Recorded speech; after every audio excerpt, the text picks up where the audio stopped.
Hey, what's up guys? Welcome to a new workout vlog. So today I'm hitting workout A, which is one of my 2 full body workouts for the week. And I'm starting with barbell back squats here. And I ended up taking some weight off the bar. So in my last workout, I was working with 275 pounds, but I realized I wasn't getting deep enough. So I dropped it down to 250 pounds for this workout because I want to make sure that I rebuild my strength properly and make sure I'm going as deep as I can on squats and using great form. And I'm actually very happy with my depth on these sets. It's been a while since I've been able to sink my squats this deep. Usually with squats, I struggle to get depth because of my knee inflammation, but today my knees were feeling good. So that was fantastic. And I think this is an important thing to highlight, which is that you should never be afraid to take some weight off the bar if you feel like you're going too heavy and not doing the full range of motion. So many guys are ego lifting in the gym and quite frankly just bullshitting themselves. You know, we're in the gym to build real strength and muscle, and that requires putting your ego to the side and using weight that, yes, is challenging, right? You have to challenge yourself. You have to be training intensely, but you have to use weight that you can control. You actually have to move the weight with your muscles. You know what I mean? And believe me, guys, it hurts my ego knowing that not even a year ago, I was repping 340 pounds on squats, and now I'm down to 250 pounds. But it is what it is, man. I've accepted it. It's part of the process sometimes. And oftentimes we want to believe we're stronger than we are, and we don't accept where we are. And in doing so, we rush the process of adding weight to the bar, and the quality of our training suffers. We're not actually training with quality sets, right? And as a result, we don't even end up building as much muscle in the long run. So it's really important to just put your ego to the side sometimes, man, and fucking just like use weight that is challenging, but weight that you can control, and that's actually building real muscle and strength. Oftentimes, guys are taking 3 to 4 inches off the bottom of their bench press range of motion, or they're not sinking their squats all the way, or they're not fully extending their arms on weighted chin-ups, all because they are trying to appease some maybe random people in the gym, or they just don't want to face the fact that they're just not at that strength level yet, man. And that's part of the process, right?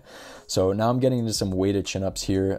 This was 82.5 pounds for 6 on my top set, which is an improvement of 2.5 pounds from my last workout. So it's funny, when you're cutting, you'll usually see your weighted chin-ups increase since you're losing weight. You're basically taking weight from your body and adding it to the belt when you cut. So weighted chin-ups, even, you know, weighted dips, if you're doing dips, these are the exercises that you can actually technically progress on, add weight to when you are cutting, because you're losing weight and these exercises become a lot easier. Every body weight exercise becomes so much easier when you're cutting, when you're getting leaner, because you're stripping off that excess weight, that excess body fat that's holding you down.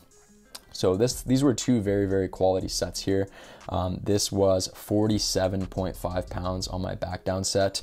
And this is an example of like not bullshitting myself. So right here, I was gonna go for 10 reps and that last rep just wasn't good enough. So I was like, you know what? That's 9 reps, man. Technically I could have bullshit myself, said it was 10. I'm like, nah, fuck that, man. That was 9. All right, I'll get a better 10th the next time. And you have to be honest with yourself. So these were 85s on seated dumbbell overhead press for 7 reps. So these were 2 very, very high quality sets. And I want to really take the time to point this out to you guys. When I talk about training intensely, training hard, this is what I'm talking about. Look at this rep, okay? It's so important. People throw around, you know, you got to train hard, you got to train intensely. And, you know, I do that myself sometimes. And it's this sort of arbitrary term, but this is what training hard looks like. It means taking your sets to that bleeding edge where you just don't have anything left. It's an AMRAP, as many reps as possible. This is where you want to take your sets. If you're going to succeed with a low volume, low frequency training approach, you have to push your sets to this level. It's absolutely critical. And I think, like, look at this rep, guys. This is training intensity. This is pushing your sets. I mean, this is like a little bit excessive, some could argue, but the idea is there. That's where you want to be taking your sets, man. And what I've learned through working with clients, through observing other people train, is that intensity is the missing piece, man. It's the missing piece. And one of the biggest observations I've had over the years with myself, with clients, with family members, friends, is that people who have a history of exerting themselves physically, usually in the realms of sports, whether it's soccer or football, basketball, whatever, the people who have a history of playing sports are usually the ones who succeed when it comes to weight training, the ones who succeed the quickest. And I, if you guys didn't know, I played soccer very competitively throughout my entire childhood. I was obsessed. Like, soccer was my obsession up until I was like 14 years old. That's when around 13 is when I stopped playing competitively, and that's when my love for weight training took over. But I really am grateful for all that time I spent playing soccer, because it carried over into my ability to train hard. So people who've played sports or done anything, like whether it's boxing or they're some sort of physical activity where they have to push themselves beyond their comfort zone, those are the people who succeed when it comes to weight training, because they know how to push themselves. They're okay with experiencing a little bit of discomfort, a little bit of pain.